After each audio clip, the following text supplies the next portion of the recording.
TCM doctors. Another man is Liu Qingquan. He is master supervised chief physician, president of the hospital, and head of Beijing Hospital of TCM, affiliated with Capital Medical University. This time,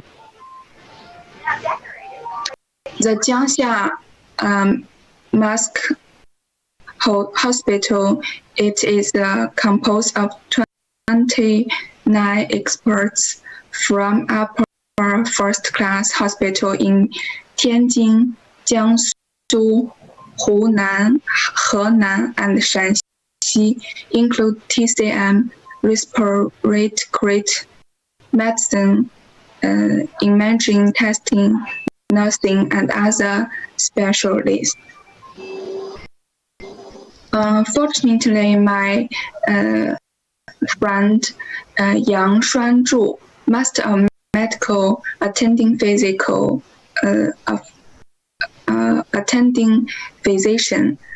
he joined their team.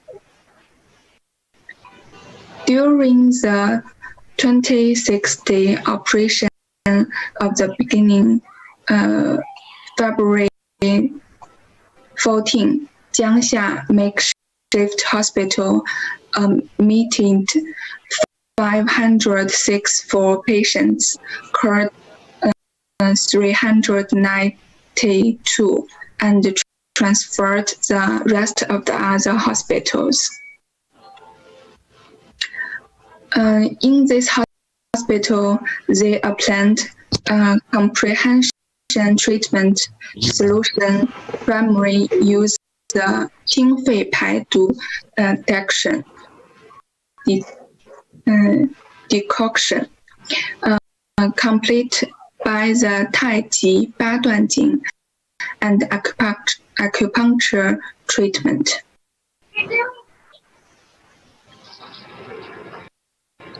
This picture shows the 清肺排毒. The pharmacist choose some herbs from the box and mix them to use the patient. Some doctor and nurse teach the patient to do the 太极 and 八段锦. Lots of acupuncture doctor use acupuncture therapy to help the patient to cured. Why I need to introduce the Jiangxia Makeshift Hospital? Because the result is a great successful. They corrected 3 records. The first is no patient went into the serious condition from mild symptoms. The second is no one test positive again after recover. The third is no medical staff were infected. So this epidemic, some doctors said that TCM is and will still be the important weapon for mankind to fight the epidemic. So I am very glad to share the experience for you. Why the TCM can help people to cure from the COVID-19 because the foundation principle of the treat disease in the traditional Chinese medicine is to harmony yin and yang and boost immunity. As that in 黄帝内经, no ever qi could hurt you when you have the healthy qi inside. Namely, if one develops a strong immunity, they will be free from all negative external influence.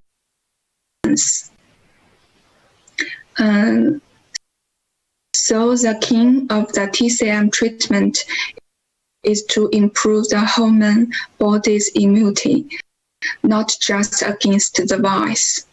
So the common complaints and common develop. Some people perhaps very interested for the acupuncture and the massage. So I share some experience about them. Chinese Associate of Acupuncture Massage ensured no coronavirus pure acupuncture intervention guidelines share the treatment plan for the medical observe period, clinic treatment period, and the recover period. The last share the in solution period at home.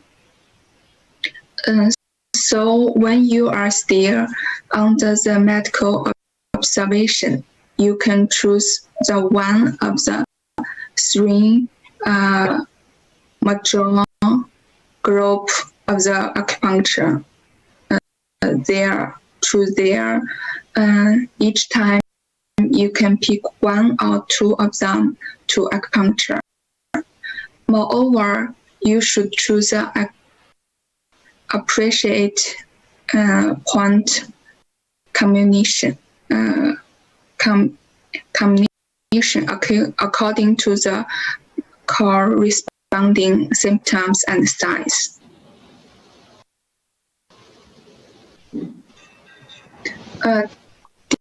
During the symptom is serious, if the doctor can do the acupuncture, they can choose their points. This picture shows the period of recovery.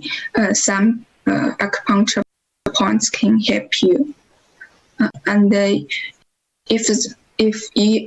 you are staying in the home, you can use the massage to choose their points. Each acupuncture point take about 10 minutes. And the plastic symptom therapy and the massage at meridians also can help people to recover. During we stay in home, perhaps we need to do some traditional medicine, traditional method to help we can recover situation. For example, Tai Chi and 八段锦 is a good choice. Each day, 15 or 30 minutes. And we need to pay attention to adjust our emotion. Use some acupuncture, therapy, massage, herb, and perhaps drink some tea, and so on. This guideline shows the food breaks. If you have the herb, you can cook and use them. This picture shows the point of long meridians of hand tie-in. If you have some cough and headache, you can choose this point to massage by yourself. And this is a spleen meridians. And this is the two meridians. This point is Dazhui. Is very useful for some people have a fever.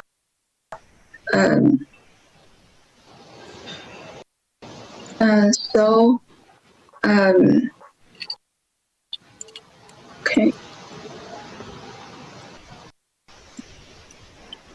So altogether, we need to divide the virus. Thank you very much.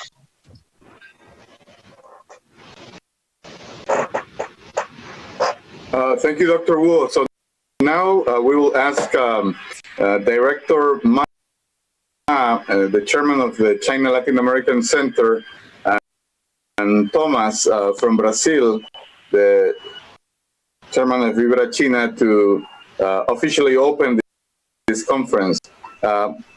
Please, Professor Ma. Hello, everyone.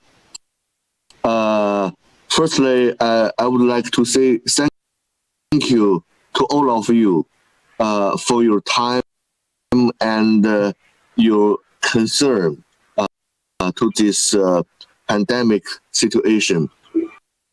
We all,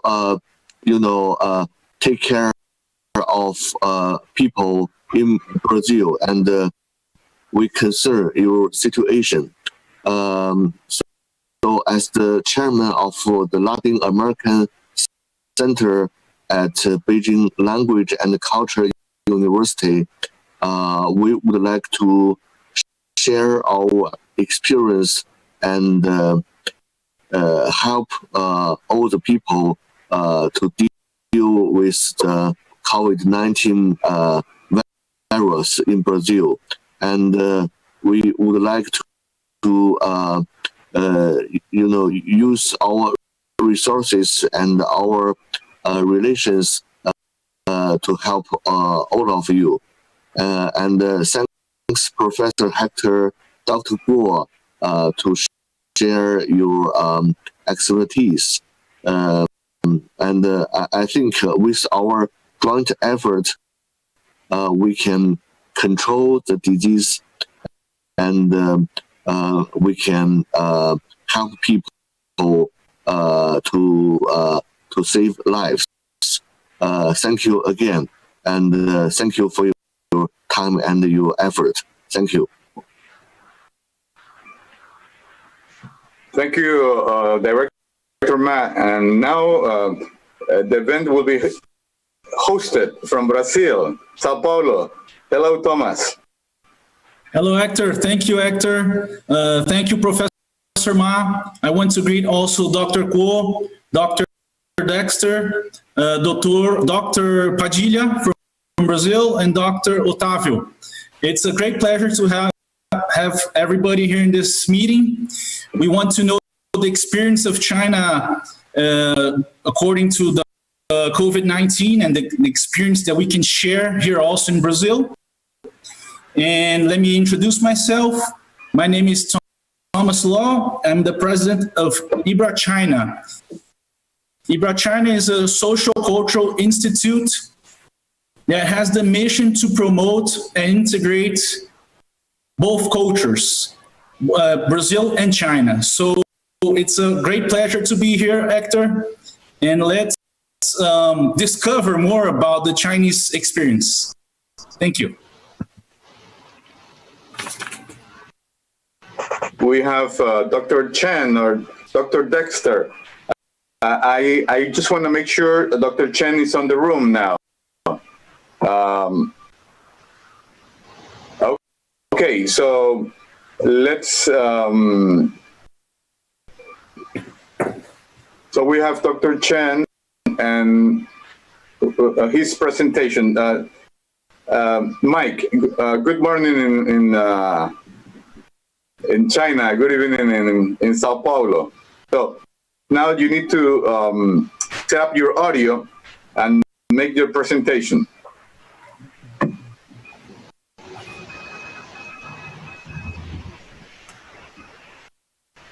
I think your audio should be on, okay? Your audio is off now. Please turn on your audio.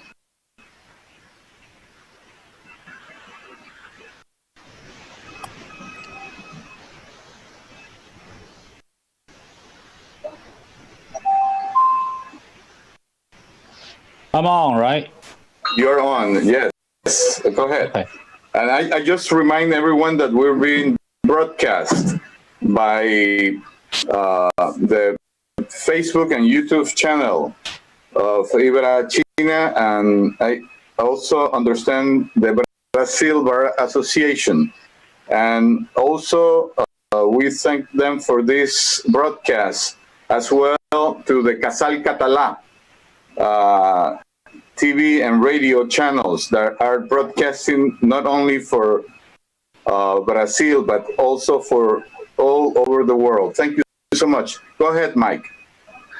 Good morning, doctors and professors in China side, and good evening in the Brazilian side. Very nice to meet all of you. Today I'm talking about a high tech for the COVID-19 is cell therapy for the prevention and the treatment for the COVID-19. I'm Dr. Mingwei Chen. I'm a doctor, a medical doctor, and also the PhD in the US. So today I'll talk about this very briefly for this 7 different area actually today, because the time is limited. So just briefing through this. So just keep with me. So why do we need to boost the immunity? There's an article in the recent issue of the New England Journal of Medicine analyzed a total of 8,910 hospitalized patients with the COVID-19 from 169 hospitals in Asia, Europe, and North America. Out of those patients, 8,395 recovered and discharged, and only 515 died. So that's like 5.8%.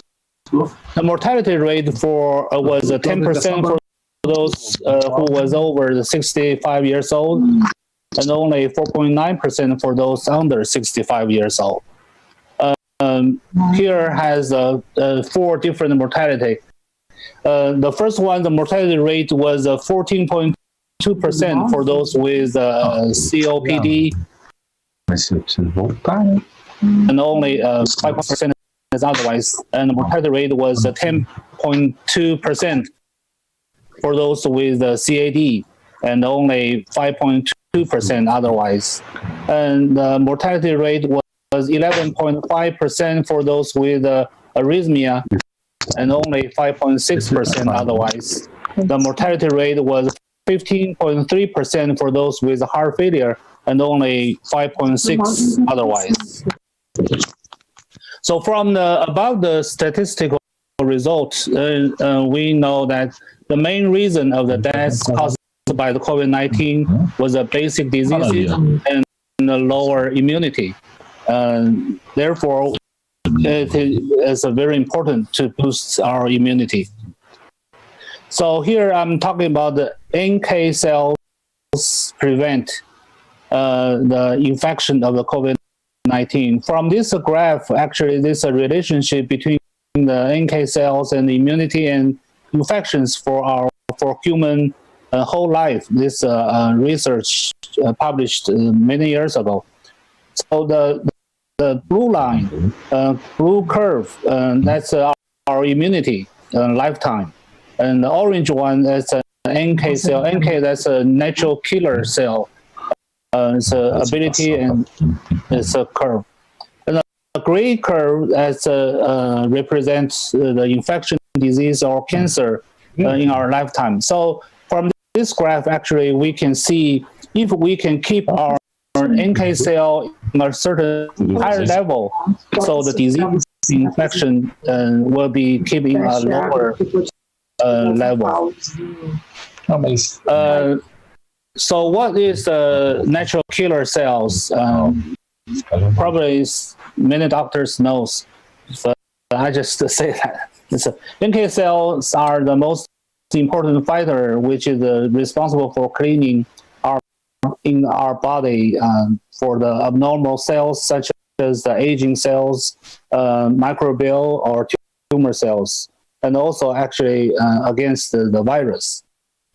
And the amount of NK cell in our body is relatively low, and also the its activity and the numbers of NK cells decrease when we are getting older.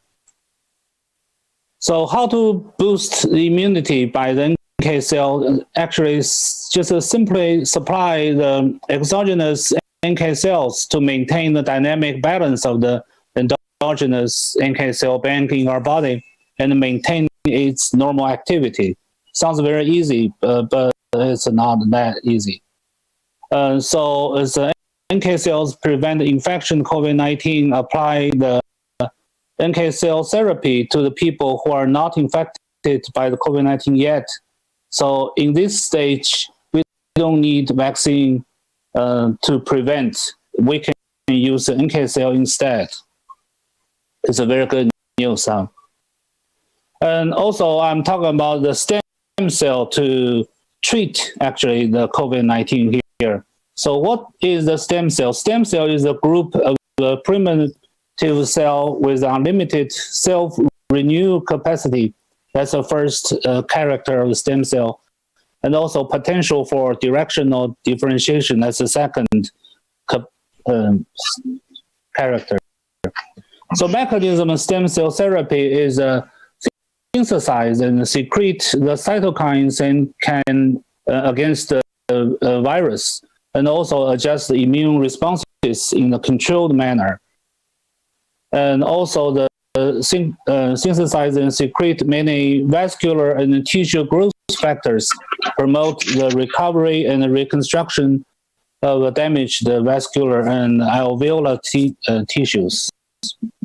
So the advantage by using the MSC, that's a maquino stem cell, reduce the usage of hormones, reduce the cytokine storms, reduce the sequela for the recovered patient, and also, of course, improve the life quality of the patient. So here is a case study. So one published case study in China.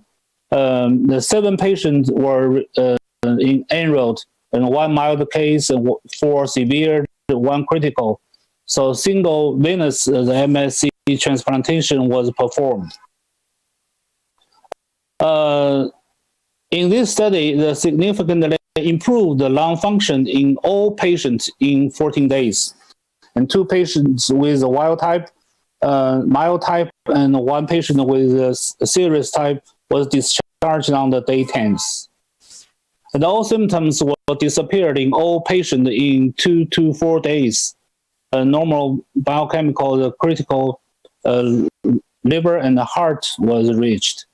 So here is the chest CT picture. On the top, you can see the January 23rd, no pneumonia performance was observed yet. On the 30th, so you can see the ground glass capacity and the pneumonia infiltration occurred in the both sides of the lung. The stem cell therapy was performed on January the 31st. So you can see that on the top is February 2nd pneumonia invaded whole lungs. But on the February 9th, the ground glass opacity and pneumonia infiltration faded away.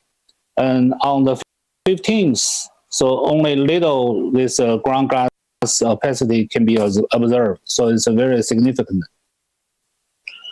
I talk about very briefly this basic procedure for the stem cell therapy, actually for the immune cell similar. So first we take the umbilical cord or the blood as a raw material, then we extract the stem cell and the culture and amplify in the laboratory. Then we transplantation in the hospital to the patient or the immunity for the people who are not infected yet. So for this, right now the situation for this stem cell therapy in the world, it's already more than 500 stem cell treatments has been performed in China so far. And there's 36 trials of stem cell therapy for COVID-19 has been registered in the clinicaltrial.gov. Everybody knows that's in the world. Every clinical trial has to register on this site.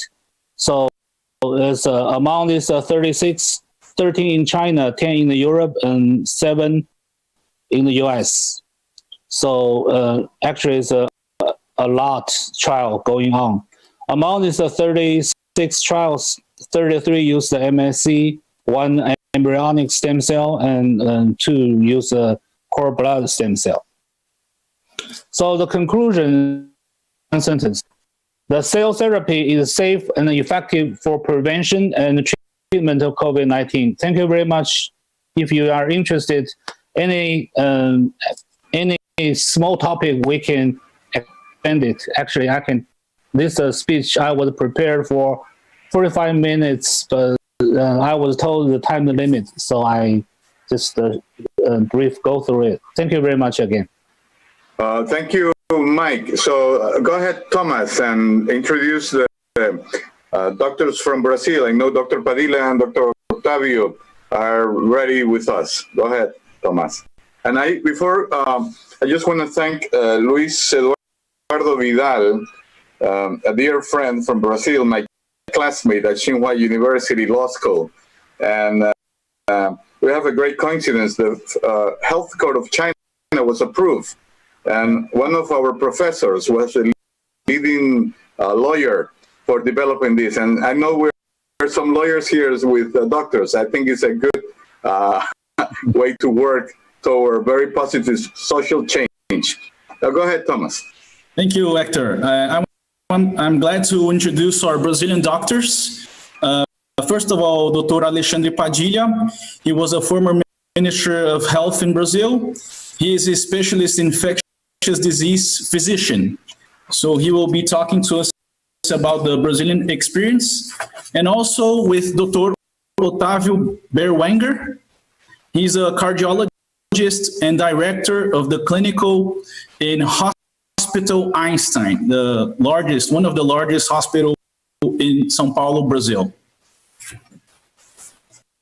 So, Dr. Otávio, should you start?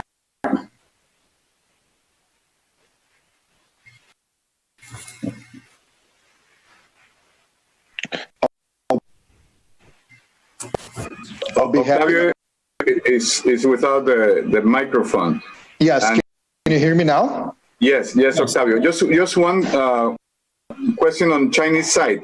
Dorothy, how about your time?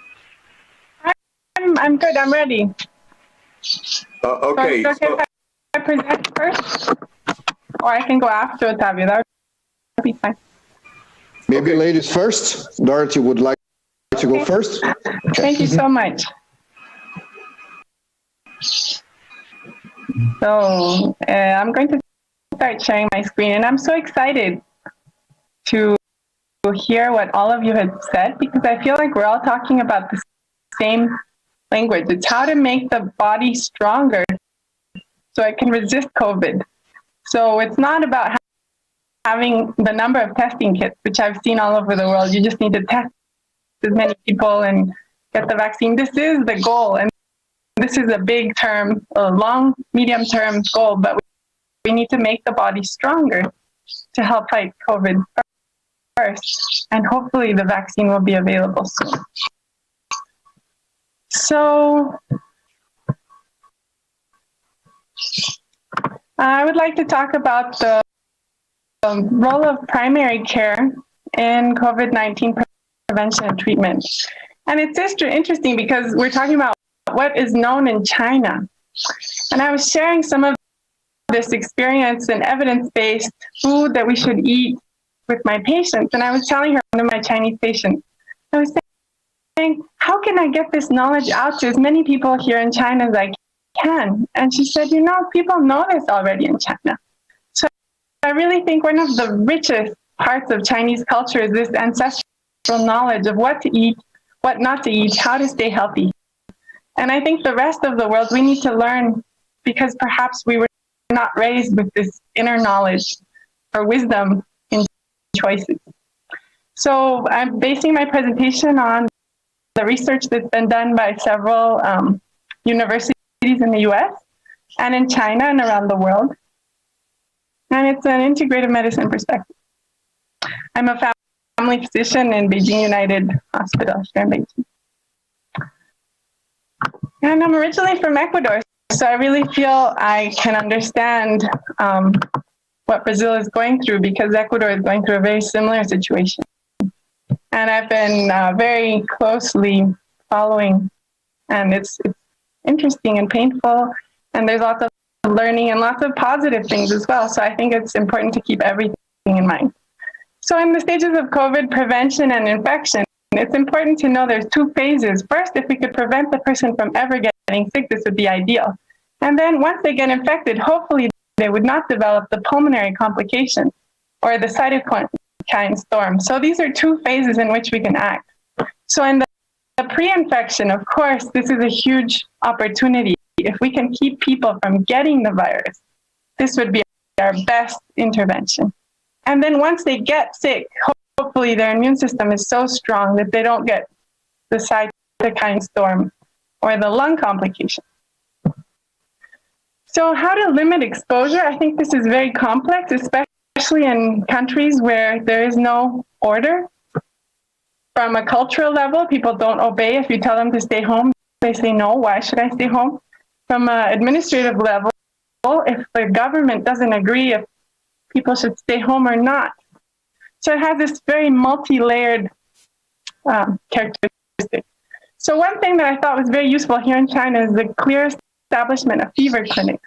We must have clinics that see all patients, like the baby who needs the vaccine, the back pain patient, and these patients should not meet up with the COVID patient. So the way this was done in China was clearly establishing a fever patient clinic and an other patient clinic. So no one can even set foot in the clinic I work at if they have a fever, because it's a primary healthcare setting. And we always tell our patients, if they call for an appointment, if they come up to the door, we tell them you need to go to the fever clinic if you have a fever. So I think this is key. And of course, there's this culture of using masks from previous experiences with MERS and SARS in China. So people already know the mask is the thing to do. And I think there's less controversy on this, but still I was checking, and as you check online, there are many resources. Some of them say use a mask, some of them say don't use a mask. But I really like this study that was published in the BMJ by one of my friends, actually Dr. Javid, who worked here in Tsinghua University for many years. And so he's saying, yes, this is a benefit and there's no harm. So please wear a mask. And of course, there's the use of soap and disinfectants. And another point that I would like to emphasize is the importance of meeting among the authorities, because perhaps the instructions we gave last week are not very meaningful the next week. So we need to keep meeting and have daily meetings and change our perspective perhaps if needed. And we must have trust both ways. We must trust the population the population must trust the government. If there's trust, we can fight COVID. Now I'm going to go on with fighting the virus through having a strong immune system. So this is interesting. This is how people were sleeping during COVID, and guess what they found? Not very well. Especially young people were having a hard time sleeping. And I think it's perhaps this is so big, it's the biggest crisis we've ever lived. So they felt more distraught, more confused. And they also found that medical professionals had very poor sleep. So considering how exposed medical professionals maintain our natural killers and all these defenses, we really must emphasize the healthy sleep. So a few tips on sleep from Dr. Ruben Naiman. We must wake up and go to sleep at the same time every day. We must get light during the morning. We must use our bed only for sleep, not for work, not to look at our phone, not to think about anything else. We must get out of bed if we can't sleep and only go back to bed once we're able to sleep again. We must avoid alcohol, nicotine, caffeine, sleeping pills. And this is very important because the increase in addictions to alcohol is alarming, considering how harmful this is for our health and also for our sleep. And then the use of melatonin is a very safe supplement that can help people sleep better when they have conditions that have decreased their melatonin levels over years, like being awake all night, this, or looking at our computer up into late hours of the night. This will decrease our melatonin synthesis, so we should take it. I'll talk more about this later. And then practicing mindfulness before bed. This is amazing. So you just shut off your brain by breathing or by thinking about the present. And this is a great handout from the University of Wisconsin. I loved it because I was trying to find a slide that talked about the importance of eating the right things, and then I found a slide that has everything in it. So the website is at the bottom, and we can share this with all our patients. So it tells us what they should eat, what they should avoid. And at the top, I like because it also says be active, manage your stress, get sleep, spend time doing things you love with those you love, and manage your weight. So it's a very complete how to reduce inflammation in your body. And now a little into the science about preventing the actual entrance of this virus to our cells. Of course, this is mostly based on research that was done in the lab because COVID is not so old. So we don't have long dated research. But what this research shows is very, very important, and I think it can be applied into our daily practice and our recommendations for our patients. So first thing is that vitamin D is one of the most important parts of our immune system.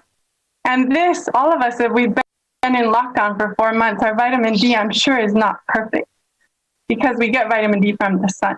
So we must tell our patients to take vitamin D supplements and to try to get out into the sun at least 1 hour every day.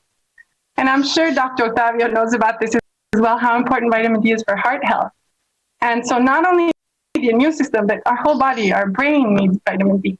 And so I like this study because they actually were brave enough to put a dose in. Usually they don't say how much you should take because they're afraid of offending someone. But in this study, they said during COVID times, we recommend people take 2 weeks, 10,000 units of vitamin D per day, and then follow up with 5,000 units of vitamin D after that, and check their blood levels to make sure they're not deficient.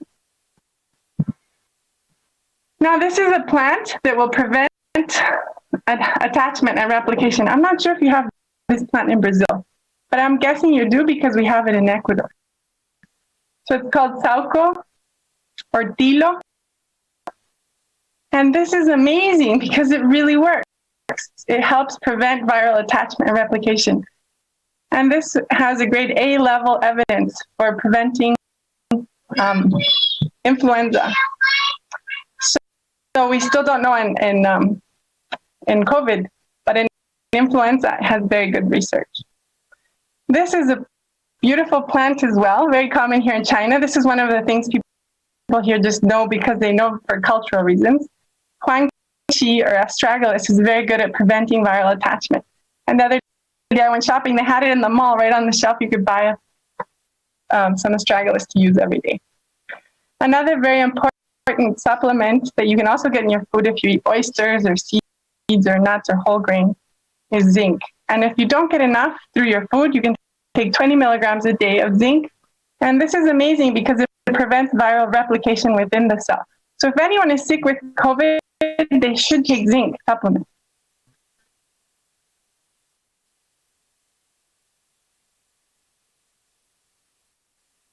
And then a little, when someone already is sick, what can we do to prevent this from getting into the lung causing severe infection zone? The NLRP3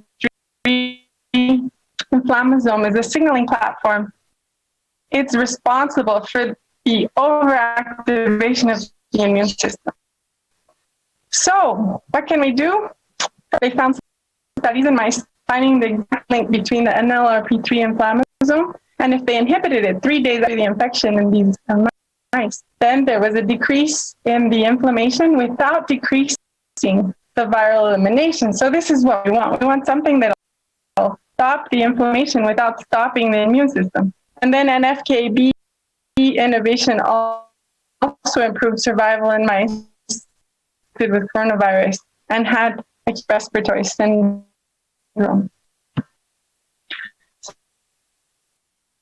So what are the inhibitors of NF, of the inflammasome?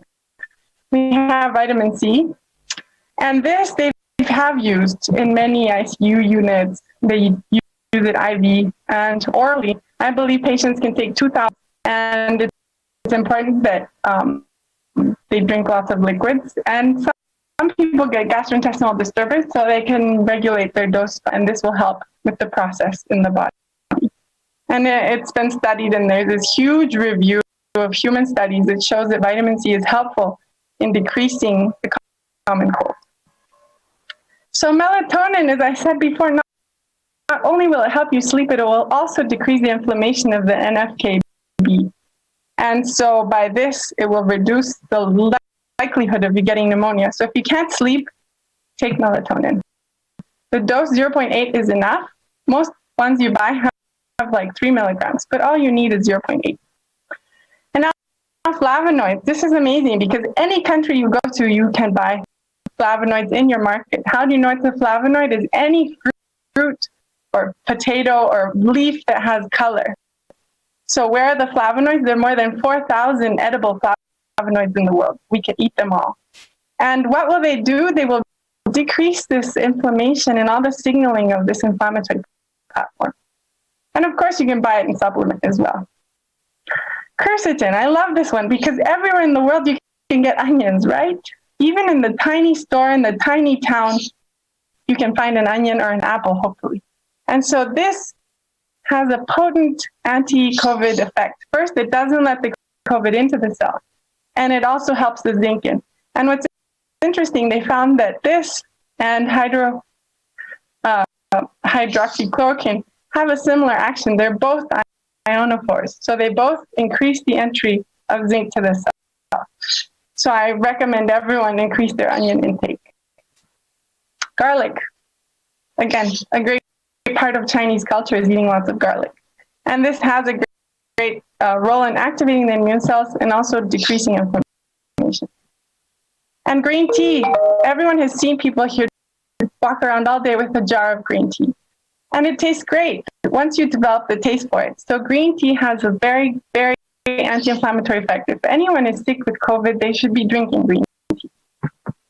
And turmeric, which is a spice from India that's very rich in flavonoids, this will affect both the viral adhesion, entrance, and replication. So turmeric is a very good spice. We can take it also as a supplement if we want 2 tablespoons per day. And now on to my favorite part of all this, because we always talk about what we should eat, but perhaps the best solution is just not to eat. So we're in this culture of eating and eating and eating, and now more if we're home all day, right? So I love the fact that they found that through fasting, we produce this fatty acid called beta-hydroxybutyrate. And this fatty acid actually inhibits the inflammation. So what a better solution if we're under economic crisis and we don't have enough money to buy food? Why not help our patients feel that the thing they could do for themselves is to actually limit how much food they're eating to a certain time of day. Perhaps only eat during daytime. Only eat 2 times a day. And if you can do 16 hours of not eating, this would be great. So you go to bed, you don't have any breakfast, and maybe you start your day with a 12 o'clock breakfast, which many people are doing already because they're staying up so late at night. So the change would be just don't eat up into the late hours of the night.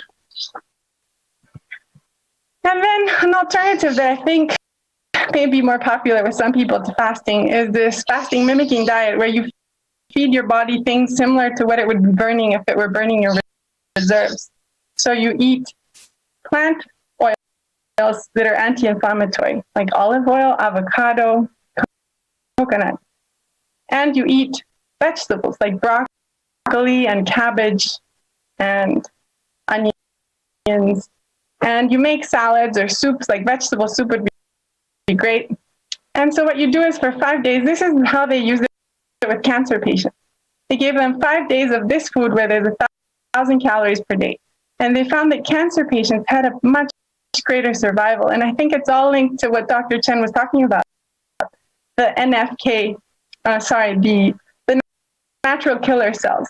So when you do a period of fasting, your immune system primes up and it actually activates these super cells that are in the umbilical cord of babies. It activates them within your own body and helps them replicate.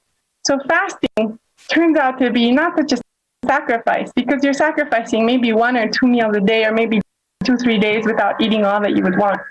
But in fact, you're boosting your immune system. So who should not fast? Is people who are pregnant, breastfeeding mothers, children, and then if anyone is very thin, like their body mass index under 18, they should not fast. But anyone else can fast. It won't kill them. It'll be fine. Their body has reserves to live for like 2 years if they don't eat. Sorry, I'm exaggerating, but 2 months at least.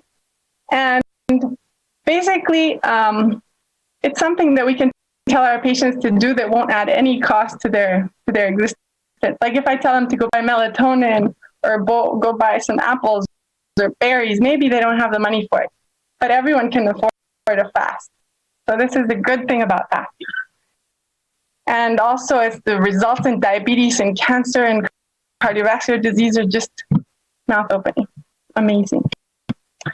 So now my last tip will be on maintaining a healthy immune system through stress management. So I really love this well-being coach because it includes all these aspects like nutrition, sleep, resilience, environment, movement, relationships, and spirituality, and how all these core values are important. So this is from the University of Arizona Integrative Medicine. They have this app for free as well. We can recommend it to our patients. And then another tip that really has come up, I've been doing some talks for Ecuador, and my doctor friends were saying, please, Dorothy, can you prepare something on addictions? Because this is such a big problem now. Drug addiction, alcohol addiction. So I was so interested to find, and the next talk I will prepare for Ecuador will be about that, is how there's certain acupuncture points in the ear that can help reduce the craving for certain drugs. And also there are these phone apps that were created by Judson Brewer, who has 20 years of research on how to use mindfulness to heal addictions.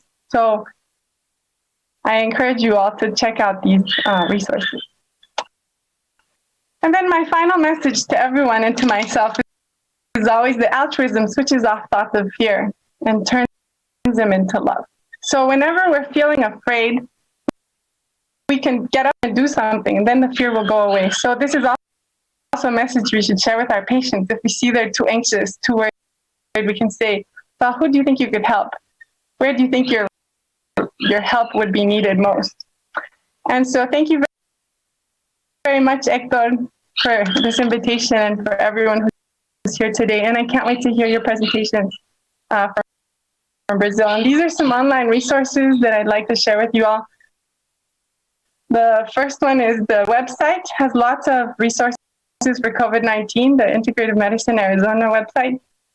The second one is has primary healthcare handouts for patients, and they're beautiful, about insomnia, about exercise, about obesity. So I really recommend you use these. And they're in English and Spanish, so it could be useful. And the last is a website that we're generating to put all this information on. So thank you very much.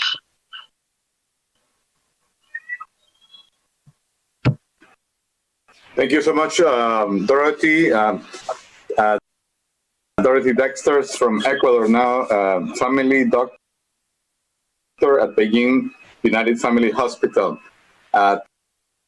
Thomas, so thank you so much to Director Octavio and Minister Padilla.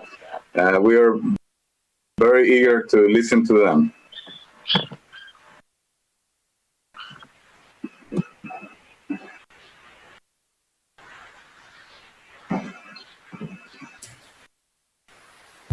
First of all, I want to congratulate Mr. Chen and Dr. Dexter for their presentation. And now, should we start with Dr. Otávio or Dr. Padilla?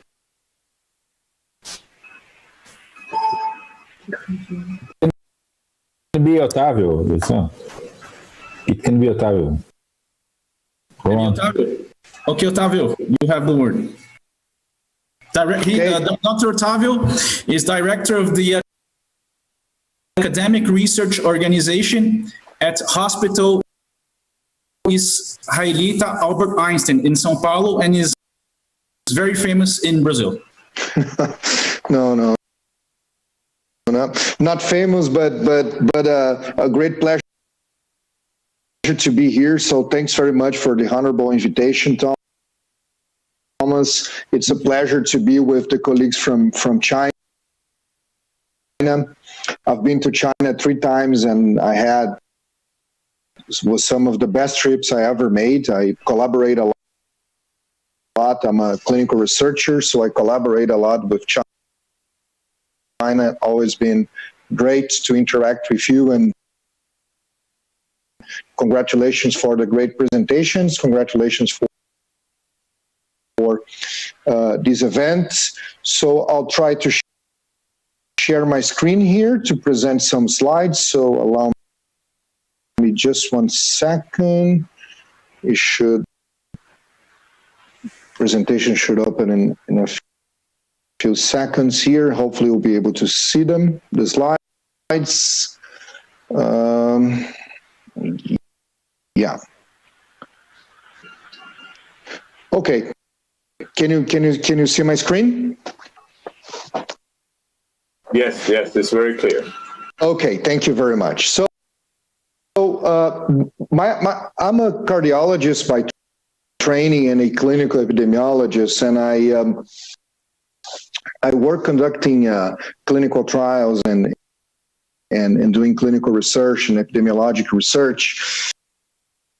And I think one thing I would like to highlight, and I will start by just highlighting the importance of evidence-based medicine and sound methodology, and after I'll give some examples of clinical studies and clinical trials that are ongoing in Brazil, in order to maybe provide some answers to the best way to treat these patients.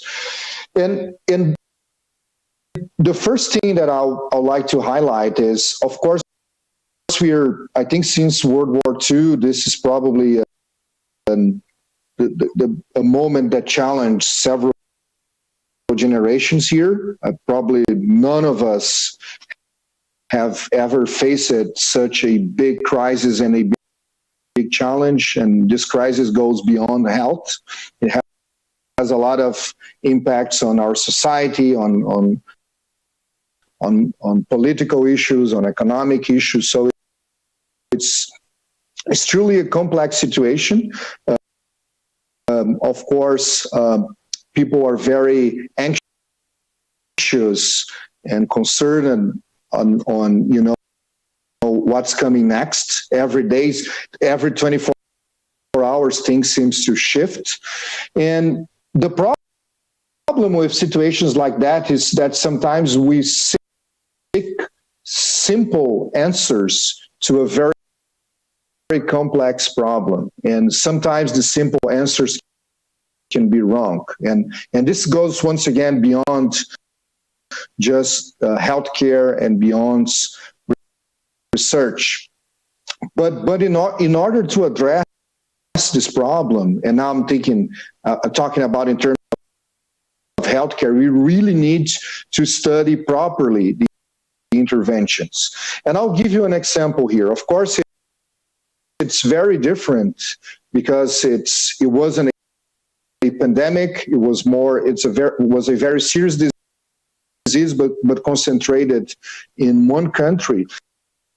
But if we remember the Ebola outbreak 6 years ago, almost 30,000 individuals developed Ebola. And if some of you remember, a lot of these interventions was proposed as potential solutions to treat Ebola: chloroquine, hydroxychloroquine, favipiravir, monoclonal antibodies, convalescent plasma, and many others. I think you all heard of these interventions right now as also potential solutions to treating COVID-19. But unfortunately, by that time, none of them was proven to be safe, and none was proven to be efficacious. And why is that? Of course, there are several reasons, but one very important reason was due to the fact that we could not conduct the proper studies testing that. And one of my main concerns, there are two sides which I'm seeing in this crisis as a researcher. One, it's more and more people are interested in clinical trials and clinical research and results. This weekend I went downstairs in my house and I saw my two neighbors, two old ladies discussing about chloroquine, whether it works or not. And I never seen that before. I mean, lay people discussing about therapies, about research. So that's good. So people are understanding that research and investment in research is something that we need. On the other hand, we're seeing a lot of fake news being. Just a second. Sorry about that. We're seeing a lot of fake news being, shared in social media, etc. A lot of papers being published as preprint, and people takes that as truth, and that's a big problem. But and one of the big problems is that people start using the interventions, and we cannot do the proper studies to test them. And we need the proper studies to test these interventions. We cannot move away for the pathway of science. What I would like to make it very, very clear is the only way to get out of this crisis is through science, to serious and ethical science. And of course, I know that not everyone who are watching us are healthcare professionals, but I just want to call to your attention that this is the type of study that will provide us the right answers. The randomized trial. The randomized trial was created in 1948 by a guy called Bradford Hill. He was a statistician in London. And this is the only way to truly define whether a drug works or not, whether any intervention works or not. And why is that? Because randomization creates two groups which are well matched for known and unknown characteristics. So you create two groups that are absolutely equal, the only difference between them being the treatment. So if I want to say that hydroxychloroquine or convalescent plasma or any other intervention works or not. I need to put this patient in a randomized trial and compare an equal group of patients. Half of them will receive, half of them will not receive, or receive different doses, whatever, depending on the design. And I will follow these patients up. Given that they were well matched for other characteristics, if one group has a better evolution than the others, better outcomes, I can attribute this better evolution to the intervention. So it's only through randomization that we can say whether something works and something doesn't work.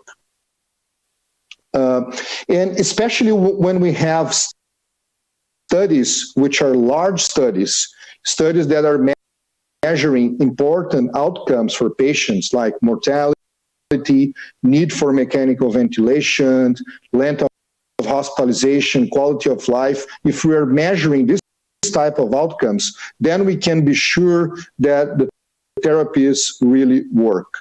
And what we're seeing is that people let's use that. And then all of a sudden there's a protocol and everybody started using some drugs, and we don't have data on safety and on efficacy.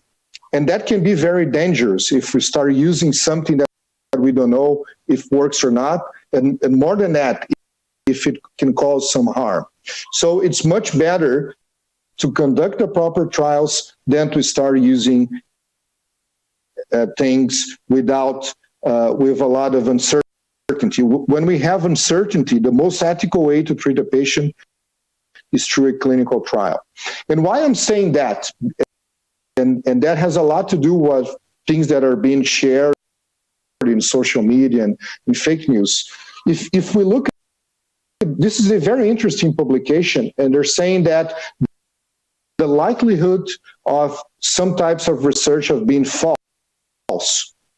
So if someone comes up with something which is a magical solution that cures everyone, that is fantastic, the chances of that being true is 1%, is 0.1%. It's 99.9% of chance of probability that is not true.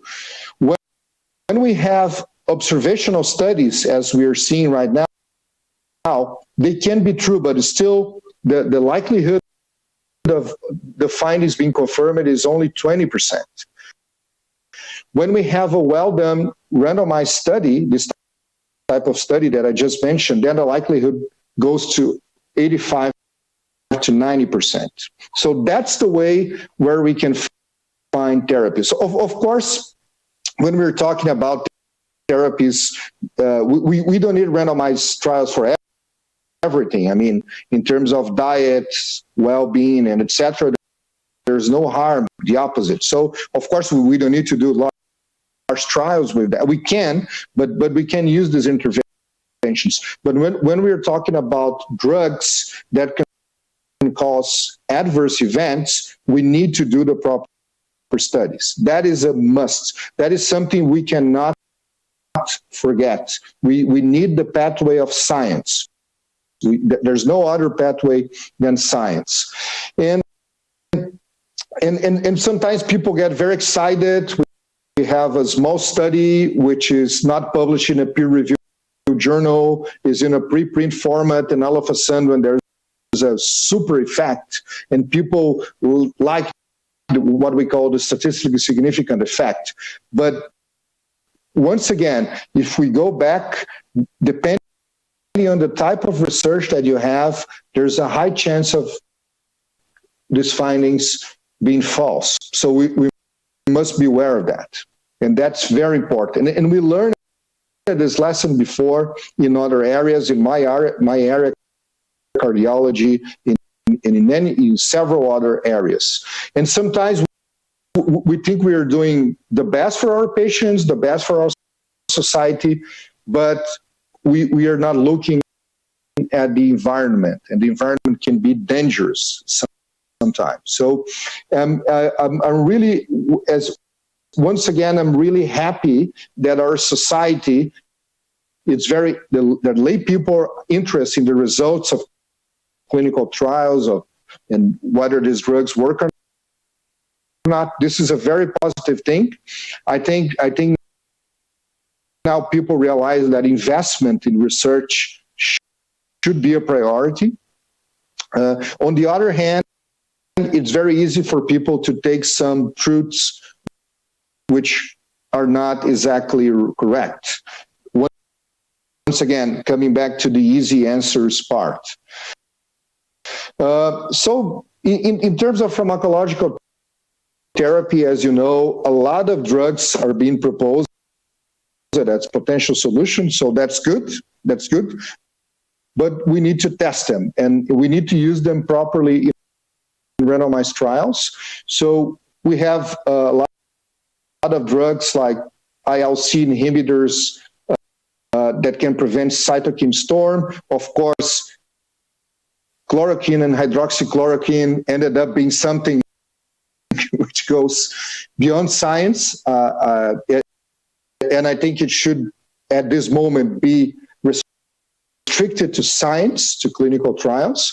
And we have antiviral drugs. So there are several drugs being proposed as useful. That's good. That's not a bad thing. That's wonderful. But once again, we need to test these drugs properly. Some of the results that we have so far, and then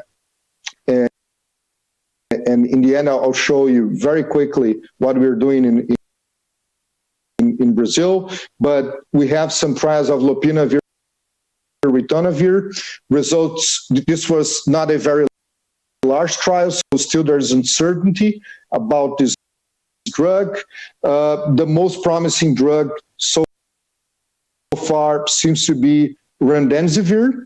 We don't have it in Brazil yet, but at least we have one randomized trial that in which we observed the clinical improvement. This trial was early stopped for benefit, but actually the main effects were on median recovery time as compared to placebo. So that's the best randomized trial we have so far. We still have a lot of questions about this drug.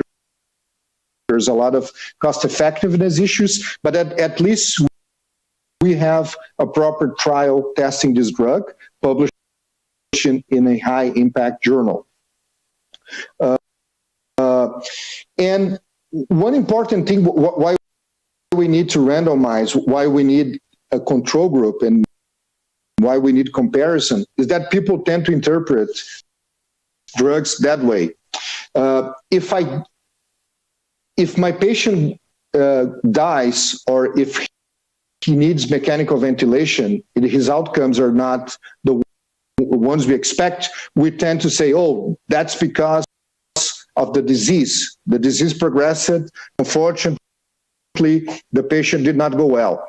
And if I prescribe them a therapy, any one of the therapies that I just showed you, I said, and the patient got better, I say, it is because of the therapy. So when you don't have a control group, you always say good outcomes is because of the therapy, bad outcomes is because of the disease. And this inference can be false if you don't have, once again, a proper comparison. This is what I mean. So I've seen a lot of experience. So we are using here in our ICU and all the patients are getting better. But wait a minute, what would happen if we're not using that? So we don't have the comparison. That's why we need the science. We need the studies. This is very important. And then we come to hydroxychloroquine together with azithromycin, and we seen some studies in preprint suggesting a great effect in terms of percent of patients who ended up with PCR negative samples. Small study, weak methodology, but all of a sudden that became bigger than everything else, and it became something that has been discussed beyond science. It is what it is right now, but once again, I think our discussions should be within science. That's the only way to know whether it works or not. And we have a lot of important contributions from China also, and we have a lot of small studies testing hydroxychloroquine. And then we come to some observational studies. As I mentioned, observational studies are interesting. They are interesting to generate hypotheses, but they are not enough to define whether a therapy works or not. Observational studies is how the drug was used in practice. It's different from a randomized trial. So we know that, for example, hydroxychloroquine in association with azithromycin can cause some problems in terms of the cardiovascular system, in changing the QT interval, and that can cause some arrhythmias. The observational studies we have published in the New England suggested no effect, but once again, it doesn't mean it doesn't work. It just generates some hypotheses, and we also seen similar results published in JAMA with hydroxychloroquine together with azithromycin, but once again, observational study. And finally, the trial that was published some days ago in Lancet and is generating a lot of controversies, a lot of criticisms in the way the authors handle the analysis. So we still have uncertainty. And then a lot of societies are suggesting that we use these drugs in the context of clinical trials. So instead of using them in practice, patients will be better served if we use them in the context of sound clinical trials. And for example, Infectious Disease Society of America, societies here in Brazil are saying the same. The NIH also suggests that instead of using them in any patient in clinical practice, it's better if we use them in clinical trials, because in the clinical trials, we will definitely know whether it works or not. We'll guarantee that patients will follow a protocol, the right dose. These trials will be followed by independent data safety monitoring boards. So we can assure that patients will follow properly. And to finalize, this is what we're doing in Brazil. In Brazil, we did a coalition of several institutions, Albert Einstein together with other institutions, as you can see here. So this is a joint effort to conduct the proper randomized trials in the country. Everybody's equal, everybody is trying to do the effort. Right now, this coalition has about 100 sites participating in Brazil, public and private hospitals all over the country to conduct large-scale randomized trials. We just finished 2 trials, 2 in hospitalized patients testing hydroxychloroquine and hydroxychloroquine together with azithromycin. These trials are complete. Results should be available very soon. We have 1 in patients hospitalized with moderate severity. Sorry, this is in Portuguese, but I'll just read it in English. We have 1 trial of hydroxychloroquine and azithromycin in patients with severe disease. We'll know the results very soon. These are large studies all over the country. We have a trial being finalized with corticosteroids for patients with a very severe condition, which is called ARDS in patients which are in the ICU. And we have other trials. We have a trial starting with anticoagulants. We have a trial in outpatients, patients who are not hospitalized, testing hydroxychloroquine or placebo. We have a trial with tocilizumab. And we are starting trials with other drugs. So we have trials with convalescent plasma. So what we're doing right now, it's in almost 100 sites in Brazil. We are conducting the trials, and we will let the science provide us the answers that we need. I think that's my last slide. And I would like to thanks very much for your attention. I'll be available to any discussion that may be needed. Thank you very much.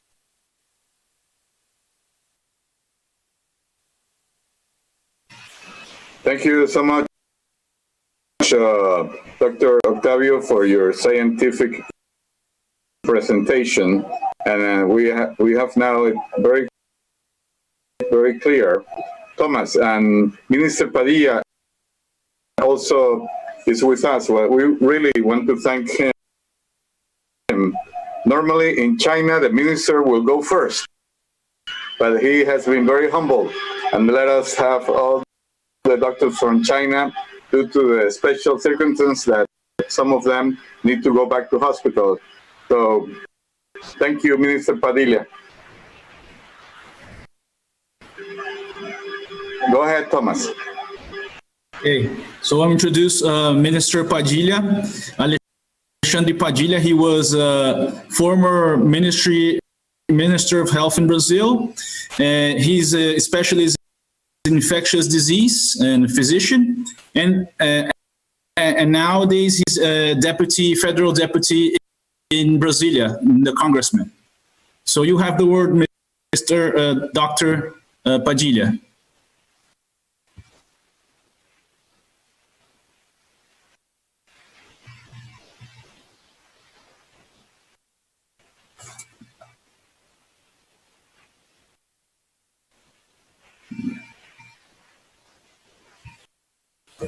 I think it's my phone. Okay. Yeah. I'm just trying to share the presentation. So I'm just looking for here. How can I put the whole screen? I'm just looking for.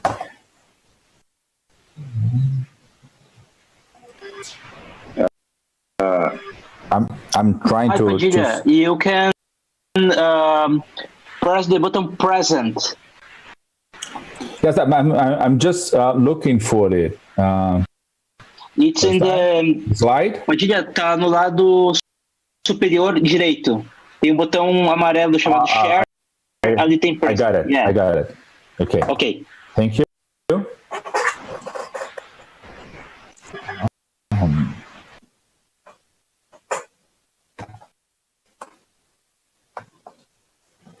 Thank you very much, Dr. Law. I'd like to extend my thanks to the AVI.TeleSonda, the Brazil and China Institute, as well as China's partners who will be able to share with us their experience of facing COVID-19.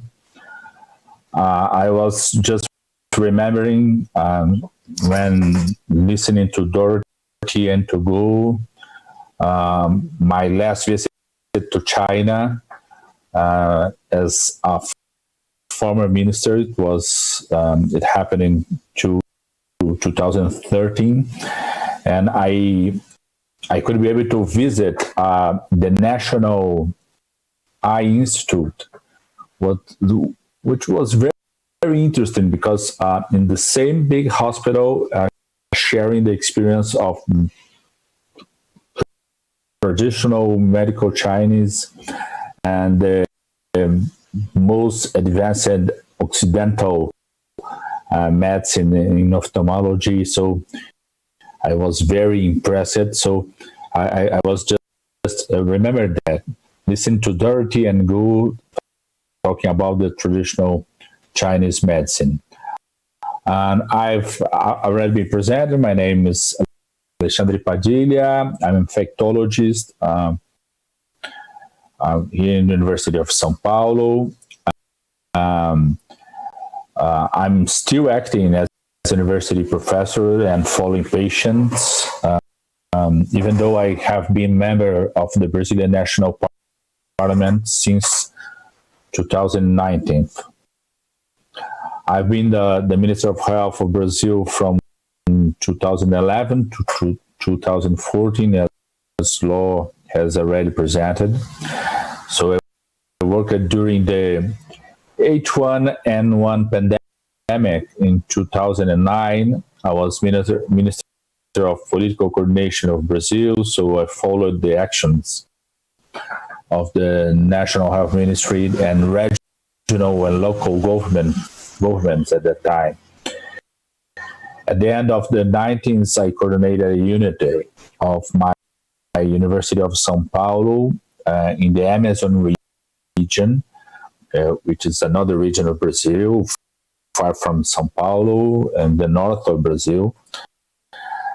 So I coordinated there the malaria control program. So therefore, I want to exchange experience of the Brazilian reality from those has already have the experience the facing of other epidemics in Brazil, whom I'm following the reality of patients and communities, still visiting patients in the hospital, and as who is today is in a political position in the parliament, I'm trying to monitoring, supervising the actions of Brazilian national government. So I try to share a more political view and epidemiological situation of the epidemics in Brazil.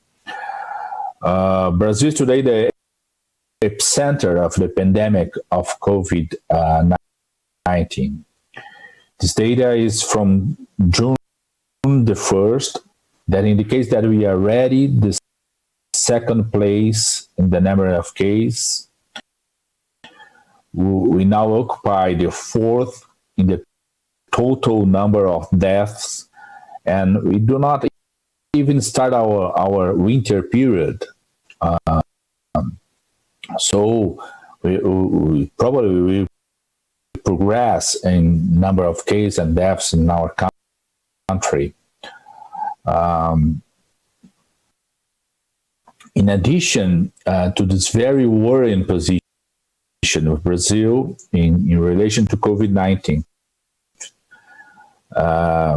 with points that probably the United States and Brazil will be the two countries with the highest number of cases and deaths from COVID-19 in 2020.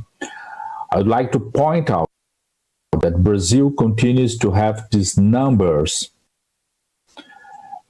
in scenario of very low testing. We are the second in number of cases. We are the fourth in the deaths, and we are the 125th in the number of tests per million inhabitants.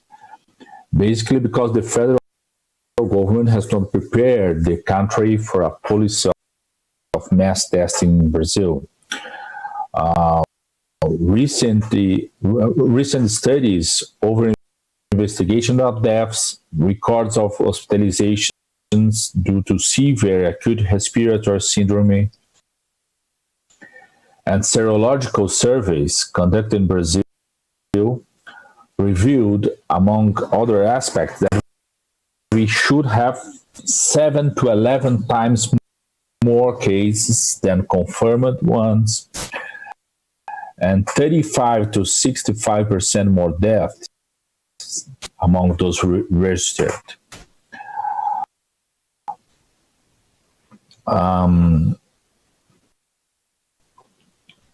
This slide clear reveals.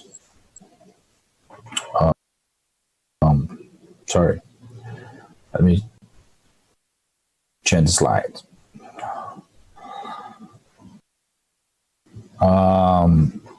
The slide clearly reveals the severity of pandemic progression by COVID-19 in Brazil. We all know that the underreporting of confirmation of deaths in theory exists is lower than the underreporting of cases. That it's comprised by the population of a given territory, in this case of a country, allow us a better assessment of the severity of that pandemics for that country. In this graph, we compare the daily evolution between Brazil and the United States regarding the number of deaths confirmed by COVID-19 for every 1 million inhabitants. In it, we can see that Brazil, from May 22nd, began to land more deaths per 1 million inhabitants than the United States. And this trend remains to this day, and I would like to point out that we have not yet started our winter. This points to a situation that Brazil will achieve more deaths than the United States of America. We don't know yet. We don't know yet. Our population is smaller, and the share of our population, even in tropical climates, much larger than the United States. However, we will most likely to have more deaths per 1 million, which reveals a great severity of the pandemic here in Brazil. I'm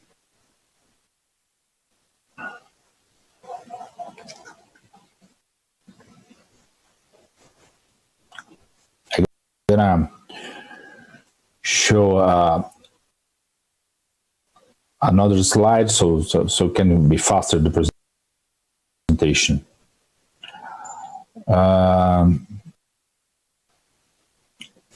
In this sequence of three slides, I will show the evolution of COVID-19 as a cause of death in Brazil compared to other causes. In blue, in Portuguese, in blue we have cancer. In red, COVID-19. Yellow is cardiovascular disease. Green is strokes. In purple, flu and pneumonia. And light brown diabetes. In dark green, physical aggressions.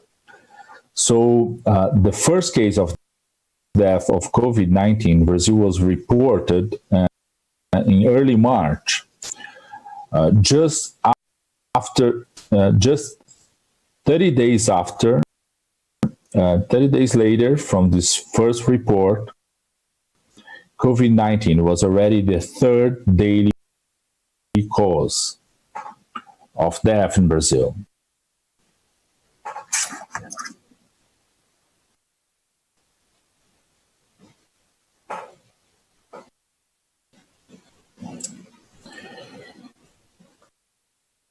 This second slide shows that COVID was the second cause at the end of April, and the first cause in the early May. Disorder over the entirely course of May. COVID-19 consolidated itself as the first cause of daily deaths in Brazil. So I'd say that nothing kills more than COVID-19 daily in Brazil nowadays. Since the end of May, no country in the world dies more than COVID-19 daily than Brazil.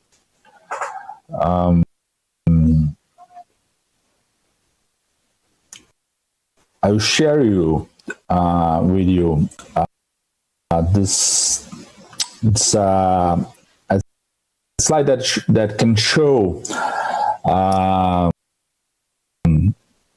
the special distribution of cases and deaths, territory distribution of cases and deaths in Brazil. Many of our specialists, epidemiologists,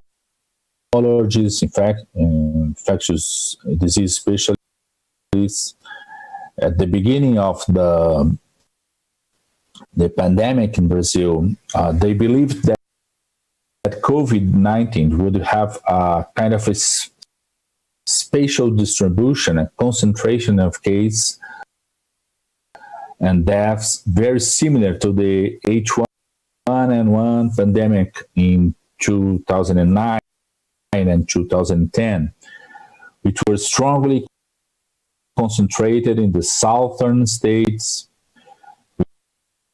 which are the colder states, in the southeast regions, which are the more populous cities, where São Paulo and Rio de Janeiro are located, for example. However, COVID-19 is distributed throughout the country, as you can see, in the south, in the southeast, northeast, and the north, not only in the southeast regions or the southern regions. This slide is from May 80th, where 60% of the cities, municipalities had already registered at least one case of COVID-19.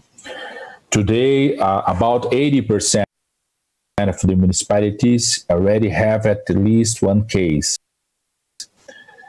Although it's still concentrated in the urban regions of large cities, however, with a growth for the urban regions of medium and small cities, very close to the rural region. In addition to the territorial extension of the pandemic, this growth to the small cities is worrying because it may mean reaching vulnerable populations such as indigenous populations and some regions with even less medical supply and health service. I think that there's in this slide an important difference in relation when comparing the H1N1 pandemic in 2009, because on that occasion the case rose in Mexico and the United States in late April and early May, arrived in Brazil in June, in the Brazilian winter, that most strongly affects the south and southeast region. However, in the Amazon region, in the north of Brazil and the north of our country, the climate, the weather is always warm. So the Amazon winter, it's the rainy season that takes place in the period of February to April and May. So in 2009, H1N1 pandemic had arrived in Brazil after this period. It has arrived in June. In 2020, COVID-19 arrived in Brazil exactly in the so-called Amazon winter, which explained the higher incidence of case and mortality in the major cities of this region, like Manaus, Belém, and Macapá in the north.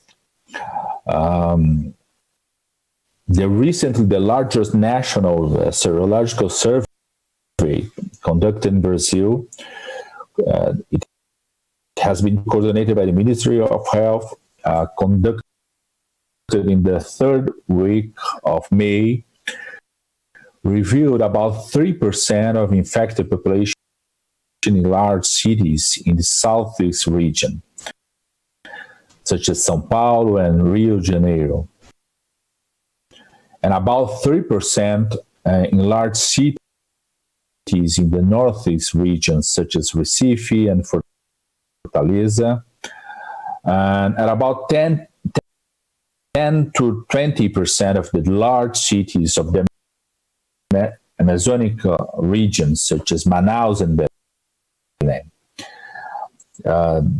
I think this low infected population proportion revealed the still very high amount of susceptible people in Brazil, and it shows the size of the challenge and the risk of measures that are already being announced in several regions by local and regional governments of opening urban, economic, and commercial activities, so promoting more people circulation in the big cities.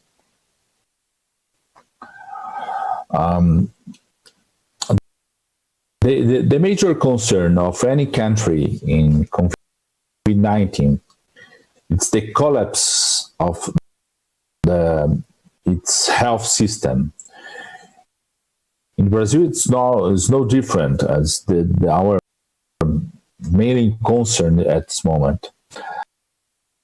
This table shows the proportion of ICU bed occupancy by COVID-19 reported by the states' health departments during the last week of May. It shows that more than 70% of the ICU beds in the public network are occupied by COVID-19, resulting in non-hospitalization for other important causes such as surgeries, cancers, etc.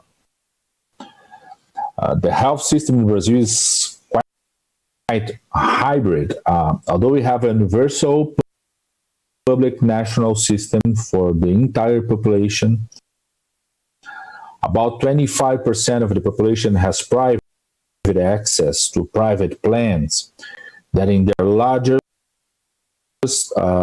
majority of those plans give access to private ICU beds in COVID-19.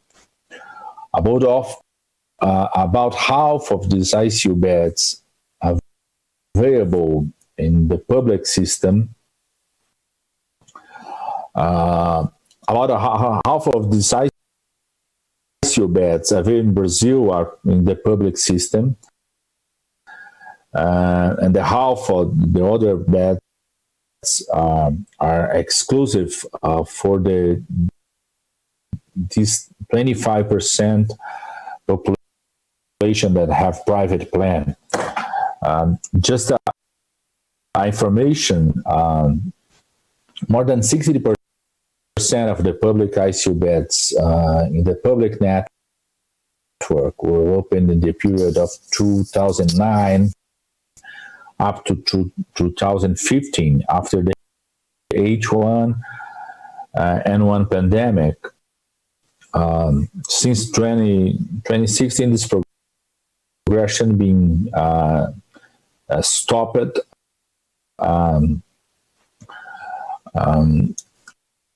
At this year, to 2020, a small emergency volume of ICU beds has been opened. And there are two strong limiting factors nowadays to the opening of new ICU beds in the public system. The possibility to have equipment, mechanic ventilation equipment, and professionals, skilled professionals to work in the ICU beds.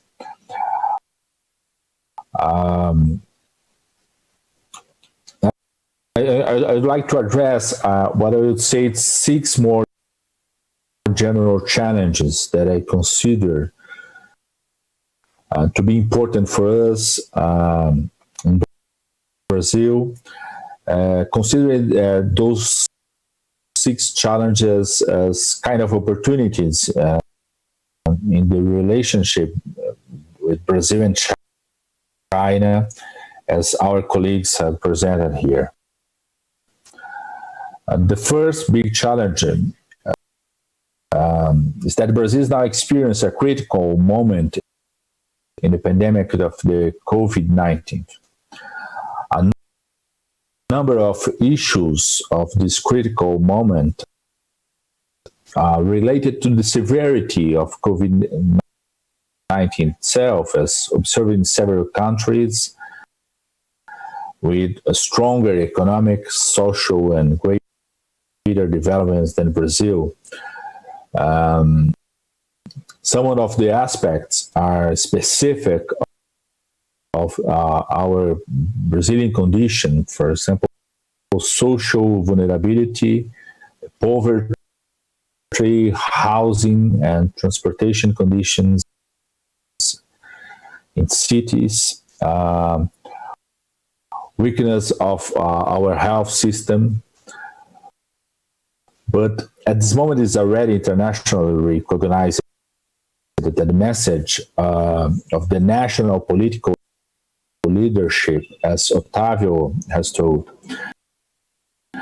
the head of the state of Brazil, and the kind of struggling between the national leadership and local government and health specialists, even the health ministry. We have dropped 2 health ministers in the middle of this big crisis, has been a very destabilizing factor of the Brazilian response.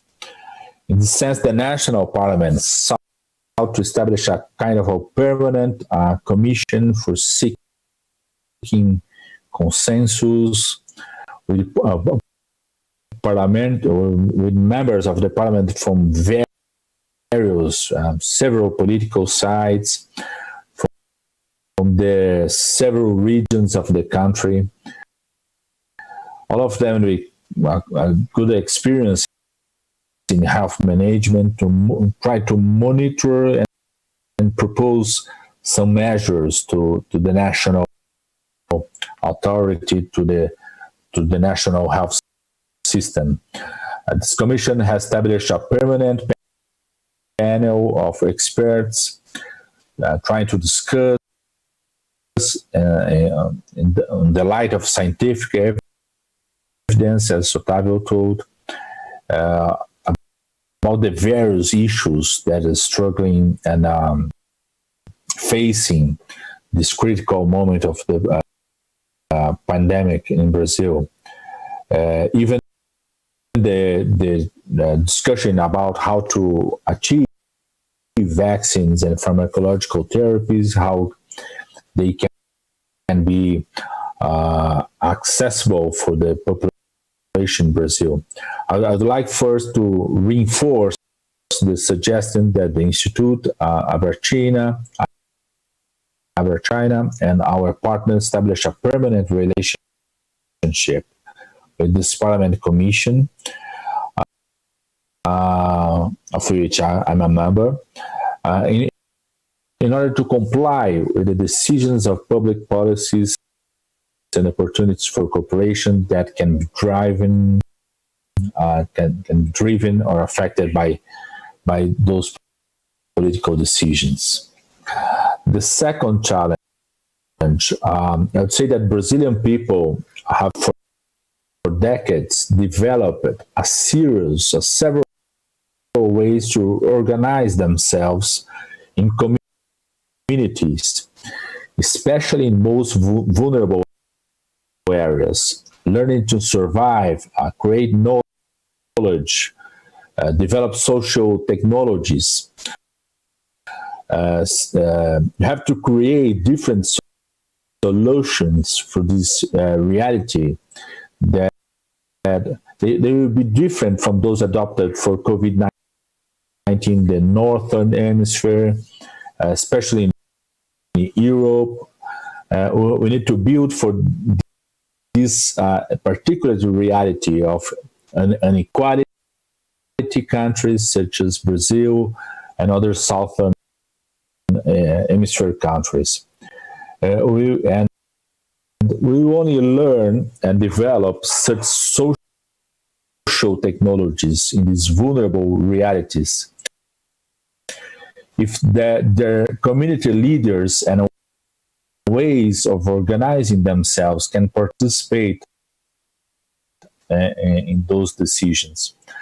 The message, stay at home, does not have the same effectiveness in countries where housing and income conditions are so different.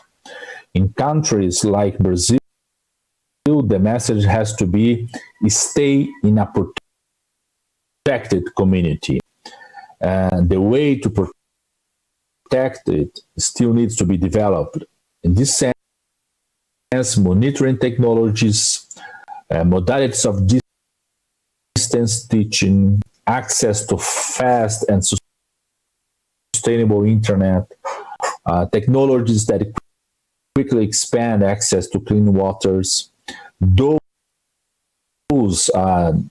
new solutions are demanded for everything in those communities. As my suggestion of any project, including therapeutic essays and clinical trials,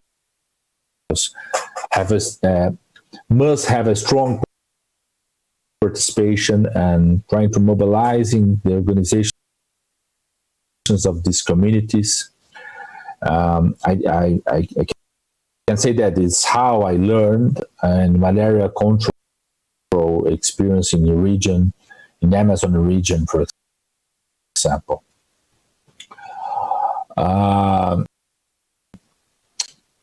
The third challenge, I'd say that if it's true that Brazil faces serious political instability of the national message of how to deal with COVID-19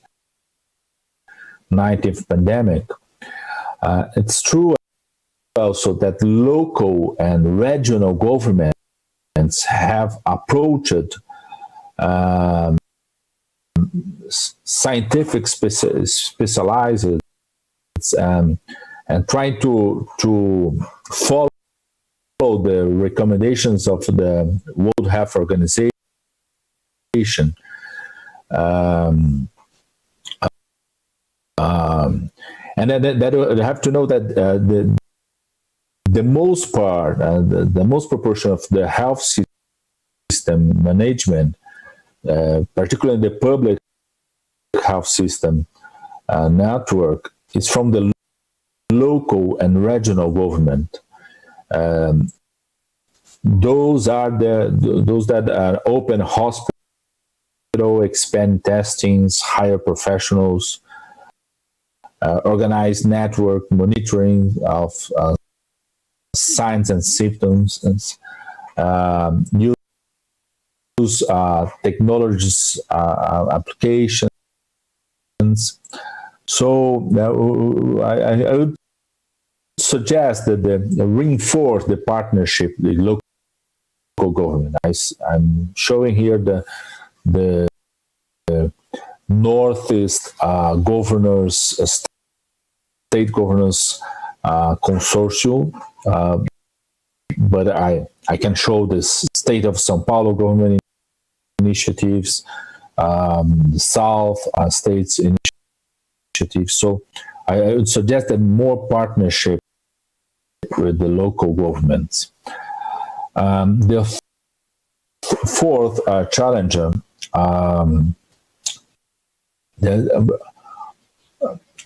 talk about the primary care, as Dorothy has addressed it to us.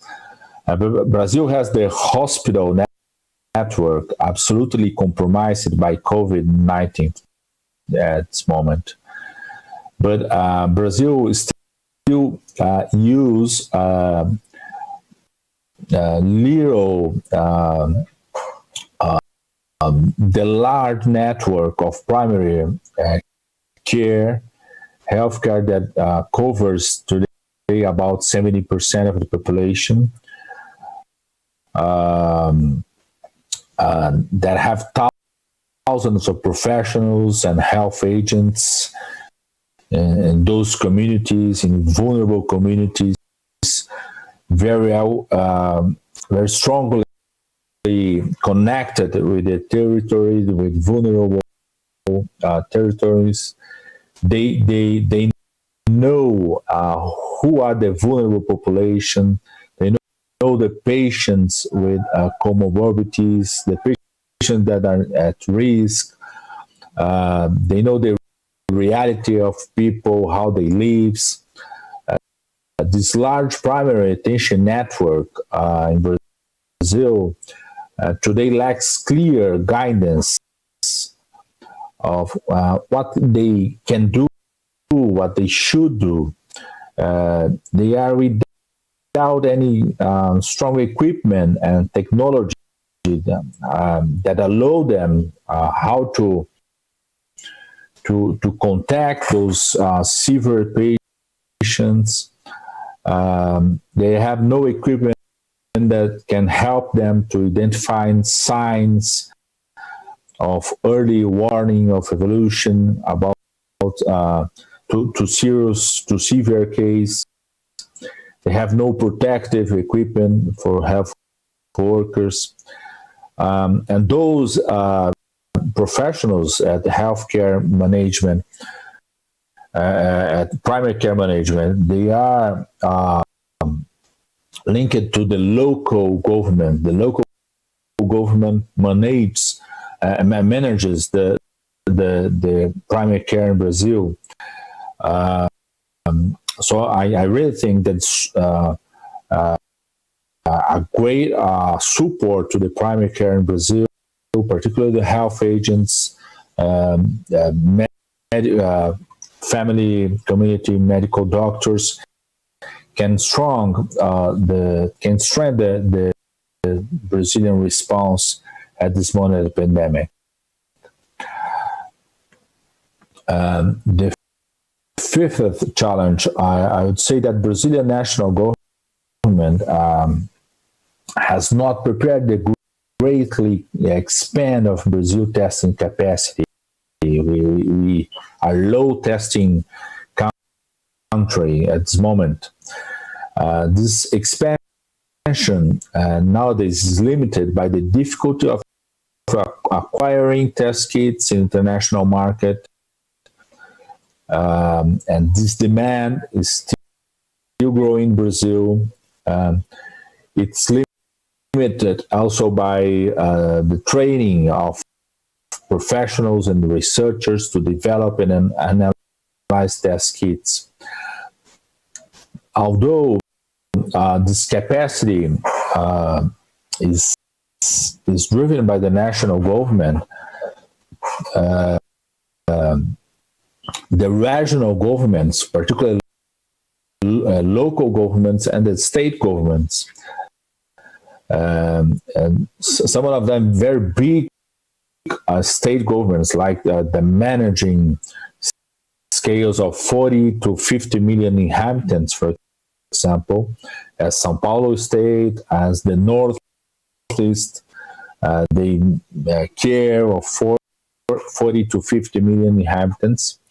They have the interest to try to stimulate a wide public and private network to promote, to develop more testing, to promote a wide testing policies in the regions and trying to expand in testing.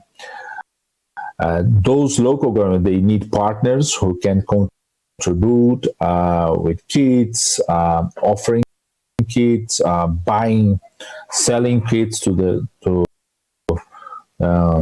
to the local government, and how they can have some partnership to train professionals. They are supporting public and private universities, pharmaceutical industry,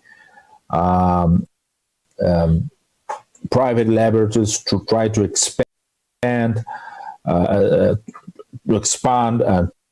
to increase the testing capacity of this local government.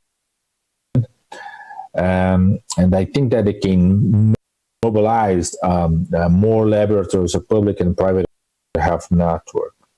Some governments or cities, in cities or states, have managed to expand their testing capacity in actions like partnerships with university, but they still need more robust partnership that can increase the kits of tests, training of people. So I think it would be very interesting partnership possibility. And I think this the last one, as Otávio has already addressed, Brazil has today more than 300 research projects in course in Brazil related to COVID-19. Almost 100 of them are clinical trials, prospecting for vaccine development. Most of them are epidemiological studies. All those studies are registered in the National Ethics and Research Commission.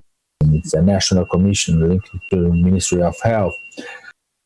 The coalition studies, as Otávio presented, are linked. Those studies are registered. It's the National Ethics and Research Commission. Unfortunately, due to the extension and severity of COVID-19 in Brazil, unfortunately, will be a lot of need and also opportunities for scientific research.